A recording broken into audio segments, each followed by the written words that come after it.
아까 말씀드린 대로 어제 문체관광위원회에서 대단한 활약을 하셨죠. 민주당의 지금 원내 대변인으로도 활동하고 계신 강유정 의원 모셨습니다. 어서 오십시오. 네, 안녕하세요. 뵙고 싶었습니다. 저도 뵙고 싶었습니다. 나와주셔서 감사합니다. 네, 감사합니다. 강유정 TV 구독, 좋아요. 네. 국회의원 강유정 후원에 지금까지 출연하신 국회의원님 가운데 이렇게 갖고 나오신 분 처음 봤습니다. 아, 저는 아직 급합니다. 네, 네. 뭐 인기 엄청 좋으시잖아요. 아, 그래도 저는 확실히 좀 당원과 그리고 대중을 보는 정치를 하겠다라고 마음을 먹었고, 그래서 정말 깨끗한 십시일반들을 모아서 정치하고 싶습니다. 그래서 저는 제가 이렇게 후원금을 모으는 게 전혀 민망하지 않고 그럼요, 그럼요. 떳떳합니다. 예. 네, 네. 저 오늘 좋아 보였어요. 네. 예. 계속 거기다 놓고 하십시다.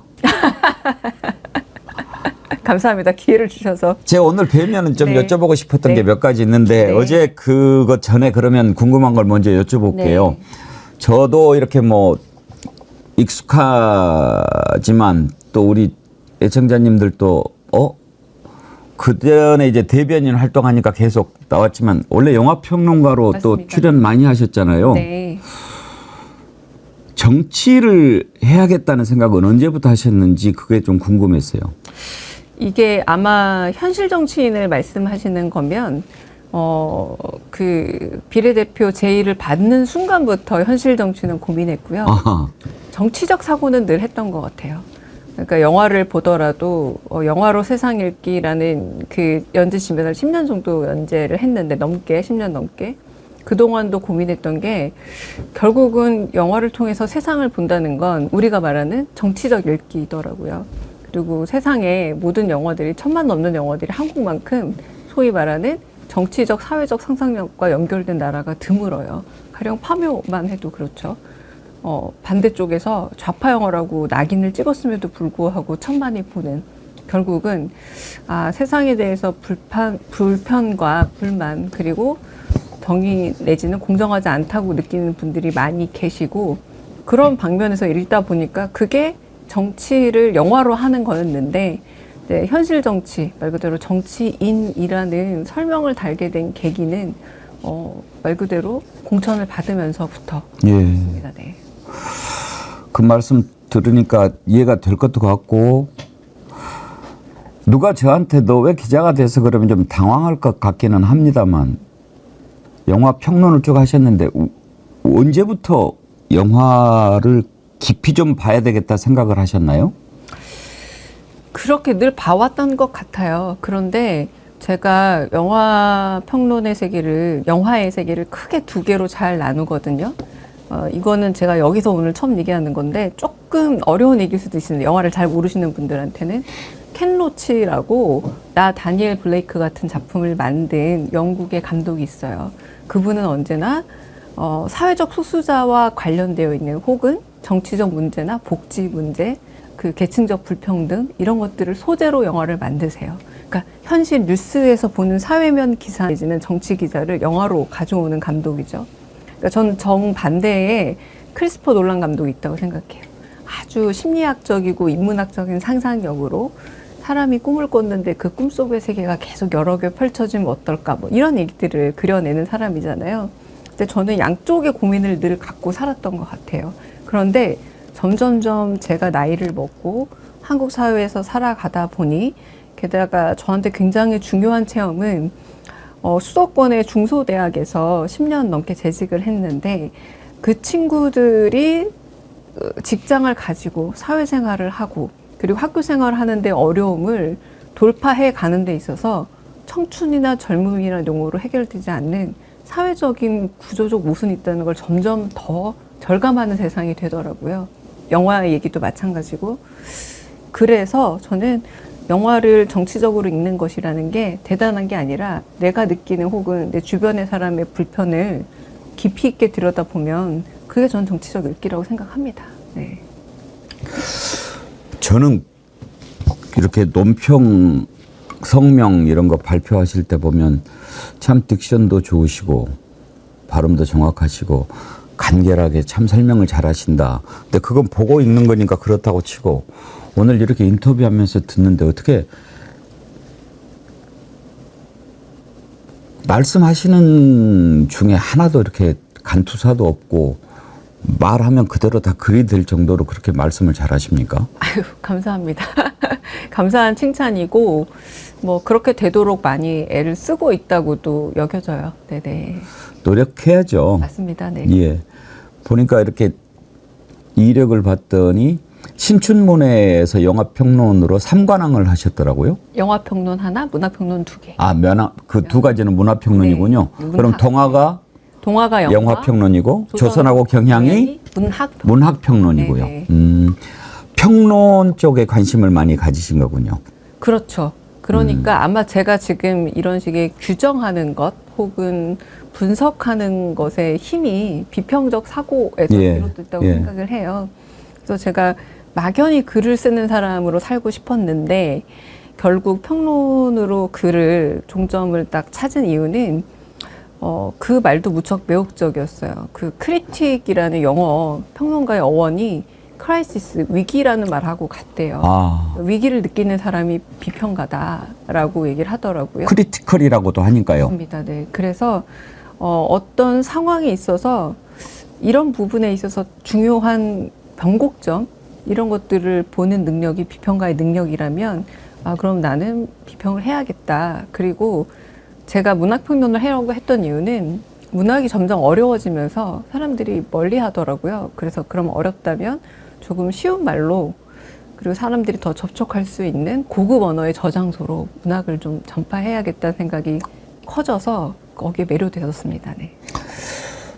정치하시는 동안에도 가능하실지 모르겠습니다만 오늘 말씀을 하다가 드는 생각이 기회가 되면 의원님 모시고 영화 또 인문학 요즘에 그런 부분들에 대해서 사람들이 많이 말라 있는데 네. 이야기를 한번 해보고 싶다 하는 생각이 드는데 언제 한번 시간 내주십시오. 네. 예. 가깝기도 하고 한번 이렇게 서로 안면을 가졌으니까. 예, 네. 고맙습니다. 어제 국회 문체관광위원회에서 활약이 대단하셨어요. 특히 이제 개모임 뭐 그런 얘기 하신 게 상당히 이제 와닿았는데 어제 그거 보면서 정말 그런 생각 드셨을 것 같아요. 명색이 대한축구협회인데 운영하는 게 어쩌면 그렇게 대충입니까? 세상의 흐름이 얼마나 바뀌었는지를 회장을 비롯해서 이사진도 전혀 임원진도 모르고 있더라고요. 제가 동네 개모임 동아리를 예. 예로 든 이유도 그겁니다. 속된 말로 요즘에는 반상회에서 사람을 뽑아서 그 임원을 꾸릴 때조차도 나름의 정관이 있고 제출 양식이 있고 제출 서류가 있고 이에 대해서 누군가 문제 제기를 했을 때는 혹시 민사소송이 생길지도 모르니까 굉장히 꼼꼼하게 준비해서 이런 작업들이 이루어지는데 심지어 대한민국의 국가대표 감독을 말이 선임이지 인사잖아요. 제일 중요한 인사예요. 그리고 이걸 국민투표나 이런 투표 방식으로 선출하는 게 아니라 임명을 하는 과정이라면 누군가 물었을 때 투명하게 대답할 준비를 하는 게 제가 말하는 상식입니다. 근데 그 상식 정도의 준비도 안 돼 있고 그러면 나름 정관을 가지고 있는데 그건 자기들 룰이니까 지켰느냐 그게 있는지도 모르더라고요. 그런 정관들이. 그러니까 다른 말로 하자면 좀 마음대로 대충 한 거죠 뭐. 네. 예. 그냥 회장님 마음 예. 회장 마음대로 한 것과 거죠. 다를 바 없고 사실 저는 대통령실에서 일어나고 있는 많은 답답한 문제와 꽤나 닮아 있다라는 생각도 들었습니다. 그 닮은 게 또 하나가 있더라고요. 부끄러운 걸 모르는 거예요. 어제 그나마 이임생 기술총괄이사인가요? 직책이? 맞습니다. 네. 결국은 사퇴를 하겠다라고 얘기했는데 정몽규 회장은 뭐 꼼짝 않더라고요. 비공개 면담에서부터 오히려 내가 잘못했습니다라고 말하는 이사진들은 좀 있었어요. 전 그게 더 의아했습니다. 그러니까 이 사람이다 저 사람이다 옮겨갈 뿐이지 정몽규 회장이 이를테면 이건 제 예측입니다만 답정너 인사를 한 거거든요. 예. 답을 정해놓고 맞춰라. 그래서 답을 맞춘 사람들이 이임생 이사가 어떤 식의 표현을 했냐면 다 내가 판단을 잘못한 잘못이다 라던가 그리고 거기에 와 계신 부회장을 비롯해서 대부분의 사람들이 이제 이사진들이 내가 잘못한 거지 회장님은 잘못한 게 없다는 식으로 감싸더라고요.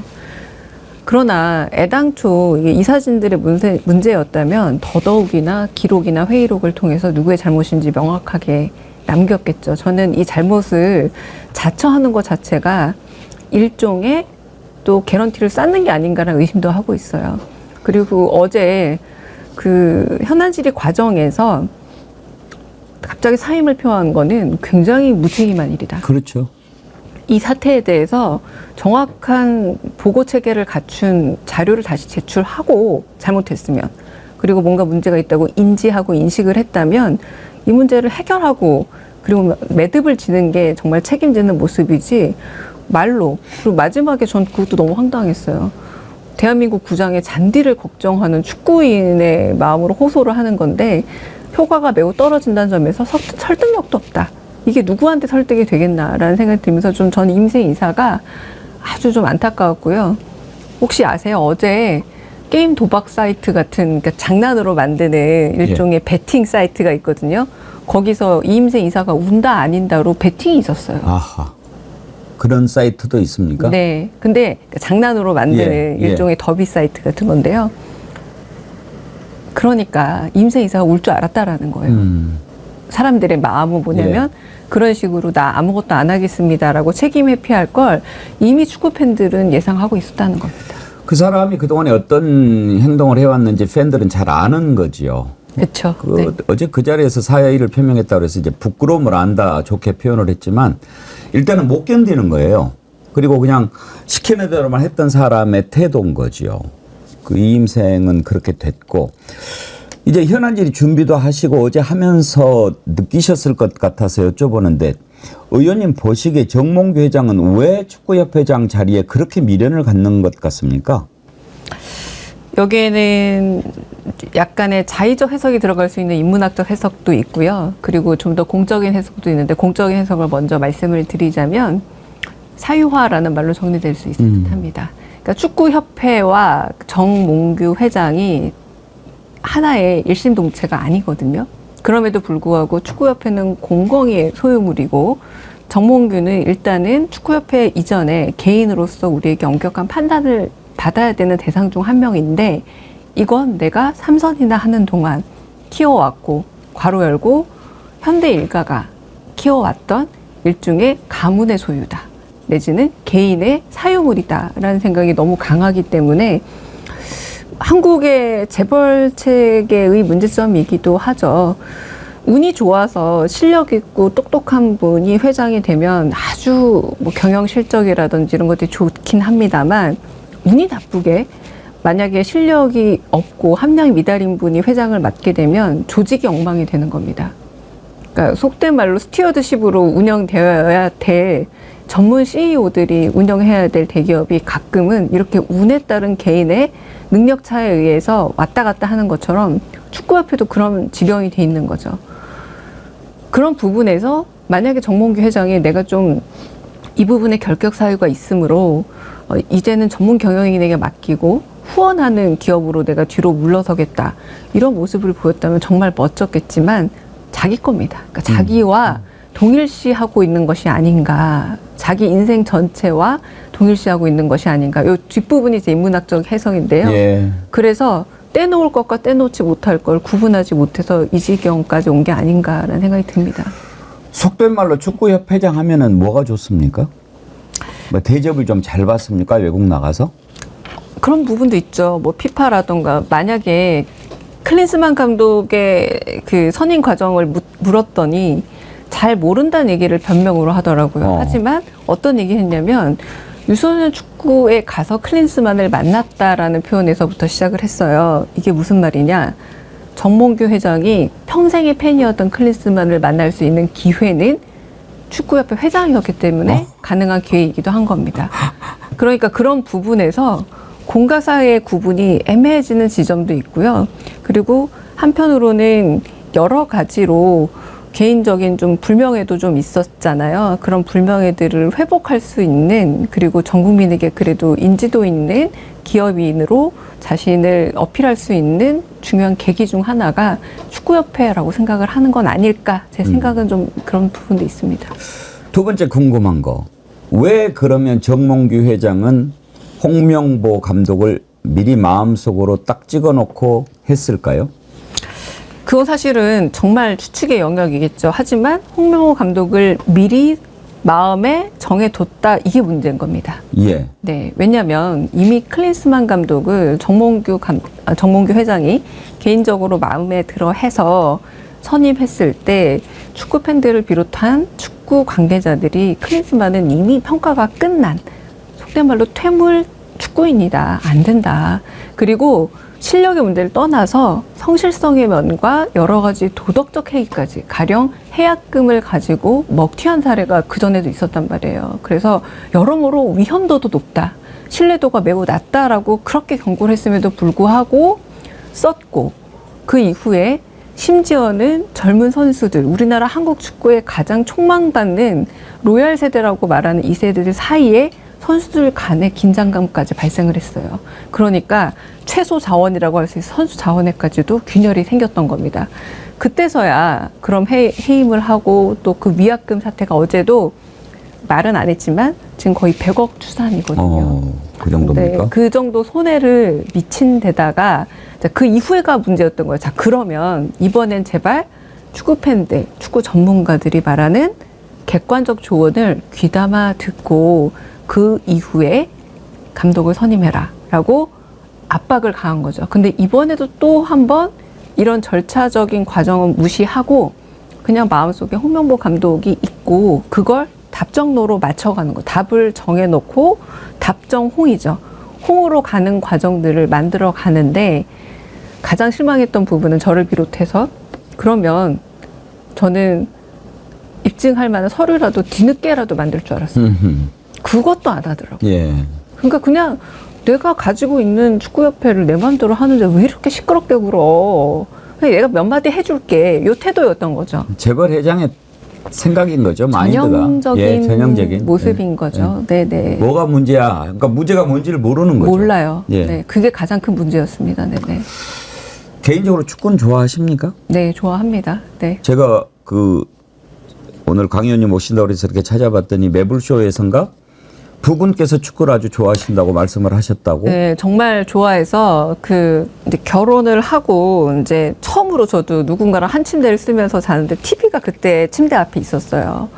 그 EPL 축구, 그때 당시 한창 박지성이 활동할 주로 새벽 때. 3시, 4시 하지 않습니까? 그러니까요. 저는 보통 2시 반, 3시까지 이제 혼자 책도 쓰고, 보고, 읽고, 글도 쓰고 하고 이제 잠이 들어야 될 타이밍에 이 친구는 그때 깨서 이제 TV를 보기 시작하고 또 자꾸 건드리면서 설명을 해줘요. 왜냐면 제가 좋아해야 같이 볼 수 있는 명분이 더 생기잖아요. 그래서 뭐 전술, 저 선수가 얼마나 유명한지, 저 선수가 뭐 왼발잡이, 오른발잡이 이런 걸 설명해줘서 정말 억지 시청을 당했는데, 근데 그러다 보니 많이 좀 사랑하게 되기도 했죠. 예. 그래서 아마 뭐 어제 더 지리가 날카롭고 네.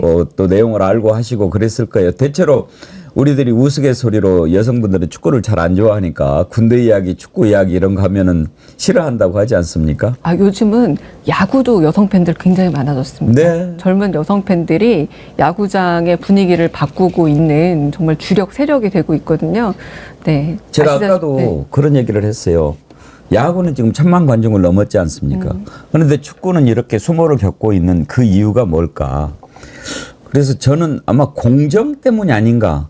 야구는 ABS 시스템 도입한 게 젊은 친구들한테 야구는 이제 공정한 맞습니다. 경기야. 네. 이런 생각을 심어줬고 축구 이거 하는 거 보니까 이거 뭐 감독 하는 거라든지 뭐 하는 게 완전히 공정과는 거리가 멀어 보이니까 지금 젊은 친구들은 공정하지 않으면 이건 노잖아요. 그 차이가 가장 크지 않았을까 그런 생각을 했거든요.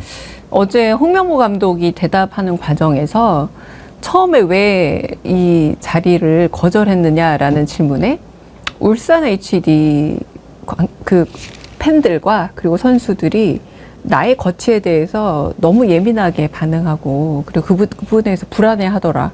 근데 결론은 어떻게 됐습니까? 울산 HD를 갑작스럽게 예. 떠났단 말이에요. 결국은 이 자체가 좀 모순이 되는 말이기도 했지만 울산 HD도 또 현대와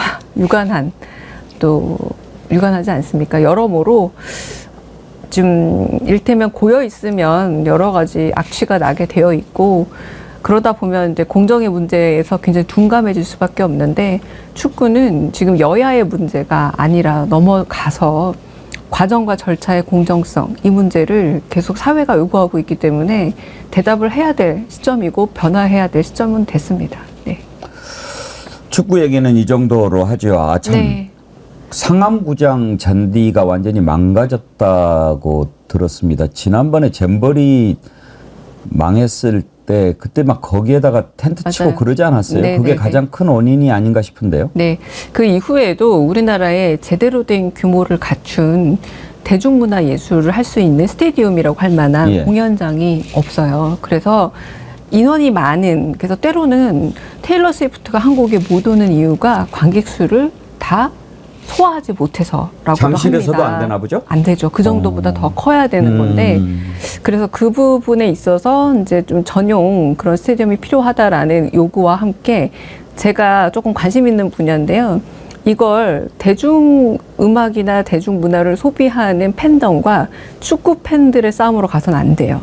관리의 문제, 그리고 지금 미비한 이런 공연장의 문제, 그리고 그럼으로 인해서 발생되는 이 문제를 지금 약간은 이 관리 주체들이 팬덤 간의 싸움으로 넘기고 있거든요. 그래서 안 된다라는 거. 그리고 아까 말씀하신 잼버리 문제도 전 굉장히 좀 심각하게 보는 게 지금 문화부 1차관으로 와 계신 분이 그때 당시는 이런 잼버리 문제를 해결하는 데 상당히 도움을 줬던 분이시기도 해요.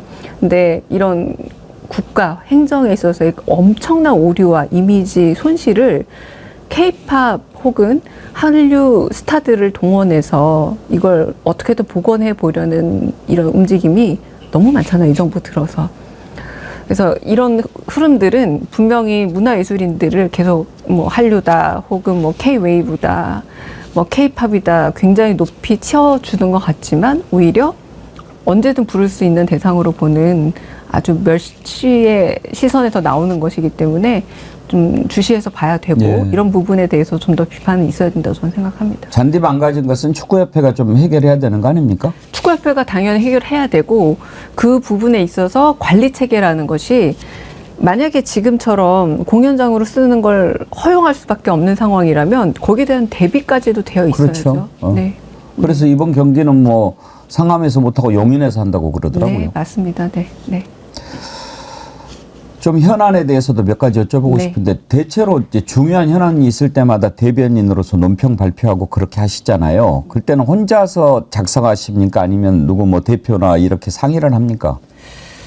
책임을 제가 져야 된다고 생각을 하고요. 그래서 가끔은 공보국에서 최종 발송하기 전에 이 단어는 조금 수위를 낮춰주세요 할 때가 있어요. 아, 그러면 그 부분은 좀 고민해보고 아니다 그냥 가겠다라고 할 때는 가고 그냥 이건 좀 과한 것 같다 싶을 때는 멈추기도 하는데 가령 그 권익위 사태에 대해서 제가 권력산일이라는 그 작은 따옴표를 붙여서 발송한 적이 있어요. 그래서 그 부분에 대해서 굉장히 예민하게 그때 대통령실 대변인부터 이제 반응을 했었죠. 그러니까 그런 부분들은 약간의 위험도는 있지만 표현에 있어서 작은 따옴표를 붙였다는 것 자체가 하나의 비유라는 뜻이고 직접 살인을 행했다라는 게 아니라 권력 살인이라는 의미가 내포하는 것에 저는 권익위에서 그 세상을 떠나신 고위 간부의 모습은 충분 유사성이 있거든요. 그래서 그 정도로 허용하지 않는 권력자 그리고 정부, 행정부 책임자라면 국원 일테면 그 정도의 아량이 없는 사람이란 걸 드러내는 하나의 징표밖에 안 된다라고 생각합니다. 네. 논평을 쓰시다가 분노 때문에 볼펜 심이 부러질 뻔한 적도 있었습니까? 2번 있었는데요. 하나는 최혜병의 죽음을 장비 파손에 비유했을 때 끝까지 안 숙이더라고요. 그러니까 그 잘못했다고 얘기하면 되거든요. 내 비유가 잘못됐고 내 설명의 과정이 잘못됐다라고 하면 되는데 주진우 의원이었죠? 맞습니다. 네. 검사 출신 의원들의 공통점인 것 같아요. 잘못을 인정하지 않아요. 그리고 국민 정서에 완전히 닫혀 있습니다. 전 맹랑맹이라고 많이 부르는데요. 민심맹인 거죠. 맹랑맹. 민심맹. 예. 그러니까 아예 안 들리고 안 보이나 봐요. 왜 그 비유가 최혜병 죽음에 대해서 심각한 오류가 되고 한편으로는 그분에 대한 명예에까지도 영향을 미치는지를 생각을 못하고 왜 사람들이 거기에 공명하는지도 이해를 못하고 나는 그냥 법적 보상이라던가 법적인 한계에 있어서 이건 법적인 문제 하는데 왜 자꾸 딴 얘기해 이렇게 말을 하더라고요.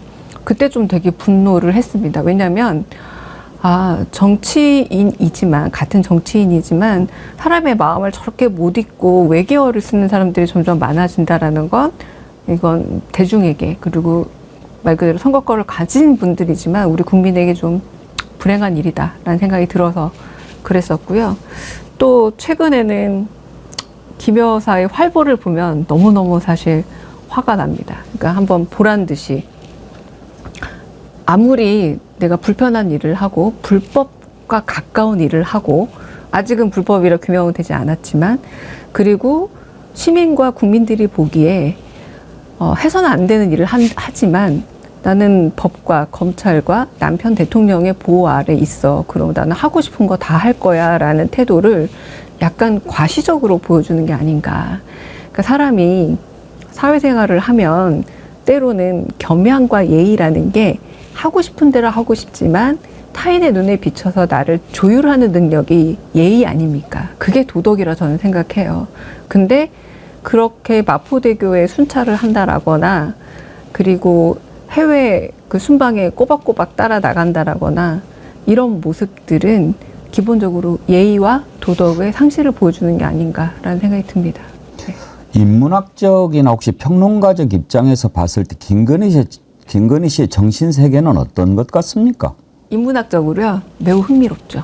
그러니까요. 네, 매우 흥미로운 대상이고. 저는 그 사람 정신 세계가 도대체 네. 주술에 빠져 있다는 것만으로도 해석이 안 되고 권력 지상주의, 성공 지상주의, 돈 지상주의 여기에 빠져 있는 것만으로도 해석이 안 되고 네. 좀 여쭤보고 싶네요. 그냥 제가 언젠가 한번 소설을 써보고 싶다라는 생각이 들었어요. 이 왜냐하면 캐릭터로? 네 그렇게 다뤄볼 캐릭터로는 그러니까 제가 개인적으로 그리고 정치인 혹은 대변인으로 보는 영부인 김건희 여사가 아니라 인간학적으로 참 되게 희한한 캐릭터다. 그리고 전대미문의 캐릭터고 끊임없이 인간 개조의 욕망에 시달리고 있는 욕망의 화신으로 저한테는 보이거든요. 그러니까 그 개조가 중요한 것 같아요. 이 개조라는 게 괄호 열고 만족을 모른다라는 의미이기도 합니다. 그 우리가 이 속된 말로 외모만 해도 그래요. 타고났어요. 어쩔 수 없잖아라고 적응해가고 이 안에서 개발을 해가는 부류가 있는가 하면 타고났지만 개조할 거야라고 여기는 부류들이 있지 않습니까? 그래서 이를테면 계속해 이름을 바꾸는 개명 과정도 그렇고요. 그리고 계속 사회적 지위를 높이는 과정도 그렇고 그래서 사실상 이런 인간 개조의 욕망을 계속 보여주는 인문학적 캐릭터로 제가 언젠가 한 번은 진짜 좀 나름대로의 깊이 있는 개연성 있는 해석을 한번 해보고 싶다는 욕심이 나는 인물입니다. 기대를 네. 한번 해보겠습니다. 네. 사실 박근혜 전 대통령 정신세계는 조금 미루어 짐작할 수 단조롭죠. 있거든요. 맞습니다. 네. 사춘기 때 최고 권력자의 딸이 됐죠. 그랬다가 아버지 어머니가 다 총탄에 돌아가시고 그리고 이제 어쩔 수 없이 정치권이 이용했든지 본인이 이용했든지 간에 정치에 들어와서 쭉 자라왔기 때문에 그런 쪽으로 이렇게 생각을 해보면 해석이 좀 되는데 이 사람은 참 해석이 잘 안 돼요. 무엇 때문일까? 그리고 주술에 빠졌다면 무엇 때문에 빠졌을까? 그것도 좀 궁금하고 문제는 그런 사람이 지금 대통령이라고 하는 사람을 가장 가까이에서 핸들링하고 컨트롤한다는 게 문제란 말이에요. 그게 지금 가장 큰 비극 아닙니까? 가장 큰 비극이고요. 글쎄 저는 이 정부 들어서 정말 희한한 사람들 이름을 많이 알게 되는 듯해요.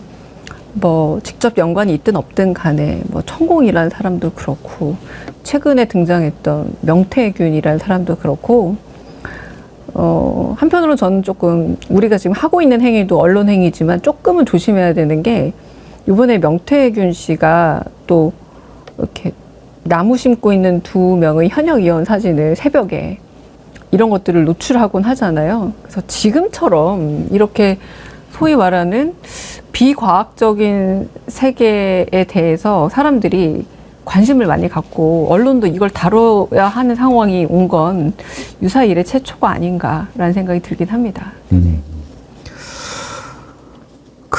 지금 이제 김건희 특검법도 통과를 해서 정부로 넘어가지만 보나마나 또 거부권 행사할 거고 언제까지 이렇게 반복될까 이러다가 혹시 무슨 수가 나지는 않을까 기대는 합니다만 혹시 이번에 짜잔 될 가능성도 있다고 보십니까? 제가 최근에 여야가 파트너가 돼서 이제 서로 토론을 하는 프로그램들을 나갔을 때 느끼는 변화인데요. 적극적인 옹호 세력이 많이 줄었더라고요. 여쪽에서조차도 적극적 옹호를 하기 어려운 겁니다. 저는 가장 큰 뇌관 중 하나가 이제 의료 대란이 아니었을까.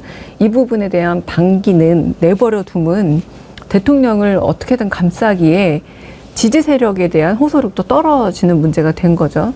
이정국에 대한 통제력이 없다라는 걸 들킨 이후에 자 그러면 여당은 현재 남아있는 미래 세력이라도 지키고 싶다라는 강력한 욕구에 시달릴 거라고 보고요. 그리고 김건희 여사의 드러나고 있는 다양한 메시지류 이게 뭐 텔레그램, 카톡 뭐 굉장히 뭐 그냥 문자 메시지 이 전국이 지금 소위 말해서 손으로 발로 입틀막하고 귀를 막는 손발이 부족하다. 이젠 손발이 부족한 시점이 왔다. 그리고 재의결 시점이 원래는 내일이었는데 지금 약간 거부권 행사 안에서 미뤄진 셈이잖아요. 그럼 그 사이에 뉴스가 덮이고 줄어들까? 저는 점점 더 커질 것 같아요. 더 많이 나오고. 그러겠죠. 자, 그렇다면 익명의 그 투표 시스템을 가진 재의결에서 과연 이거 좀 지겹다. 그리고 이 난국을 좀 해결하자. 그리고 제가 조금 기술적인 소식을 듣기도 했는데 10월 10일 이제 선거법에 관한 공소시효가 끝나게 되면 국민의힘 의원들도 좀 자유로워지지 않을까라는 소문도 있습니다. 여러 가지 요인들과 함께 이 커가는 압력을 누르기는 대통령실의 손발이 부족하다라고 말씀을 드리고 싶습니다. 네. 글쎄요. 변화. 근데 그쪽 사람들을 믿을 수가 있어야죠. 맞습니다. 근데 굉장히 지금 위축되고 그리고 현 정부로부터 조금씩 거리를 띄고 있는 게 눈에 보이더라고요. 아니 위축되는 것은 있어 보여요. 사실 필리버스터를 안 한 게 아니라 못한 거 아니겠습니까? 카바가 안 되니까 무슨 얘기를 할 수 있겠습니까? 그래서 필리버스터도 못하고 그런 것 같은데 대변인 하시면 기자들 많이 만나시잖아요. 네, 많이 만납니다. 네. 이제 옛날 기자들하고 요즘 기자들하고 비교는 사실 이제 안 되시겠지만 또 뭐 선배 의원님들 만나면 옛날에는 뭐 어땠어 이런 얘기도 하실 것 같은데 굳이 비교를 하지 않더라도 요즘 기자들 보면 혹시 아쉬운 점이라 할까? 어떤 거 느끼시는 게 있어요? 저는 옛날 기자라기보다 제가 이제 문학 영화에 있다 보니까 문화부 기자분들 네. 20년 넘게 친구로 지내는 분들도 많아요. 차이를 좀 알겠더라고요. 정치부 출입 기자와 문화부 출입 기자들의 이제 문화부는 전문 기자가 많다라는 거. 굉장히 이제 20년 정도 되면은 이 분야에 있어서 거의 전문가와 대화와 식견을 나누는, 그러니까 의견을 나누는 친구처럼 바뀌는 기자분들을 많이 봤지만 요즘에 정치부 기자들을 보면 첫 번째는 굉장히 젊다. 굉장히 젊은 정치부, 왜 머릿속에 제가 생각했던 정치부 기자 하면은 우리 백운기 앵커님처럼 이렇게 식견과 경륜을 많이 갖춘 이렇게 데스크급을 생각하기 마련이었는데 실제 제가 만나는 정치부 기자들이 매우 젊다라는 것이고 그리고 정치부 기자라는 것에 굉장히 매력을 많이 느끼더라고요. 한 번쯤 돌아가는 어떤 부서의 개념이 아니라 지금 조금 나쁜 의미로는 정치 과잉, 정치 뉴스 과잉의 시대를 살고 있잖아요. 예. 그러다 보니까 기자로서 자기의 인지도를 높이고 그리고 자기의 역할을 자리 잡는 데 있어서 정치부 기자라는 게 매우 필연적으로 느껴지고 있구나. 그래서 굉장히 소명의식을 가지고 있는 젊은 기자분들을 또 많이 보기도 합니다. 네. 제가 왜 갑자기 기자 얘기를 여쭤봤냐면요. 요즘에 워낙 많은 의혹들이 터져 나오니까 혹시 기자들도 이렇게 뭐 좀 정보를 주고받고 또는 대변인께 제보도 하고 뭐 이러는 경우는 없습니까? 조금씩 오는 것 같아요. 오는 것 같고 지금은 그런 소문이 돌아요 정도의 얘기지만 이제 제보의 성격이 되려면 소문인 것 같아요가 아니라 뭔가 조금 더 정확한 자료들과 함께 이제 전달이 되어야 하잖아요. 그런데 일단 들은 소문의 구체성이 점점 높아지고 있다라는 정도는 말씀드릴 수 있을 것 같습니다. 그리고 이제 역으로 기자들이 또 대변인께 이제 많이 여쭤보잖아요. 사실은 통로니까. 맞습니다. 서울의 봄팀 뭐 이렇게 계엄 대응하는 팀을 만들었는데 계엄과 관련해서는 이제 저희가 김병주 최고위원도 모시고 여쭤보고 그랬는데 자꾸 국민의힘이나 정부 쪽에서 공격하는 게 근거도 없으면서 공격한다라고 하거든요. 기자들도 그걸 물어볼 텐데 근거가 있느냐라고 물어보면 뭐라고 답하십니까? 제 선에서 들여다볼 수 있는 근거는 아직 없죠. 제가 아무리 이렇게 나름 원내 지도부에 있고 그리고 대변인 역할을 맡고 있지만 제 선에서 들여다볼 수 있는 이런 정보는 아직 없습니다. 그러나 이 정치적 효과만큼은 확실히 말씀드릴 수 있을 것 같아요. 계엄령이라는 걸 정말 생각할까 혹은 실행할 수 있을까를 우리가 궁금해했을 때 윤 정부는 충분히 그럴 개연성이 있는 정부입니다. 하지만 이런 부분에 대한 경고와 그리고 우리에게 정확한 정보와 한편으로는 그것에 대한 저지 능력이 있다라는 부분에 있어서 계속된 이 흐름들이 분명히 이 끔찍한 혹여라도 사실이 되면 안 되는 계엄령에 대한 저는 충분한 백신 효과가 있다. 저는 그것만으로도 이미 있다고 생각합니다. 이제 보내드려야 될 시간이 됐네요. 50분에는 나가셔야 된다고. 이야기하다 보니까 시간 가는 줄 몰랐습니다. 네. 다음에 한번 또 예, 모시고 네, 또 싶고요. 뵙겠습니다. 네. 박지원 의원하고는 개인적으로 좀 많이 만나십니까? 개인적으로는 별로 뵙지 못한 듯해요. 워낙에 그 본인이 그렇게 설명하시잖아요. 내가 그 유명한 박지원입니다. 네. 그런데 다른 분도 아니고 대변인을 안 챙깁니까? 사실 몇 번 기회가 있었는데요. 아직 아주 가까이서 뵐 기회를 못 잡았고요. 제가 좀 뭐라고 말씀을 드려야 되겠네요. 네. 왜냐하면 역대 훌륭한 대변인들이 많았지만 기자들이 꼽은 최고의 역대 대변인은 아마 박지원 네. 대변인일 겁니다. 그래서 대변인이시니까 박지원 의원한테 이렇게 좀 여러 가지 옛날 이야기도 듣고 그러시면 더 훌륭한 대변인이 네. 되실 것 같아서. 네, 감사합니다. 박지원 대변인 하실 때 제가 출입을 했는데 그때 나왔던 유명한 말이 맨날 뭐 삼풍백화점 무너지고 성수대교 무너지니까 YST 정부 때 그전 정부 노태우 정부 탓했거든요. 그러면 경복궁 무너지면 대웅군 탓할 거냐. 그게 박지원 대변인 작품이거든요. 네. 네. 예, 오늘 특히 이제 사실 약속이 미리 돼 있었는데 어제 문체위에서 또 맞아요. 축구 이야기가 딱 맞습니다. 나와서 딱 네. 맞아떨어져서 야, 이것은 나하고 강유정 의원님하고 뭔가 맞는 거다. 네. 기분이 좋았습니다. 네, 저도 좋았습니다. 네, 네, 네. 고맙습니다. 다음에 네. 또 모시도록 하죠. 네, 또 뵙겠습니다. 예, 감사합니다. 자. 민주당 원내 대변인 맡고 계신 강유정 의원 만나봤습니다.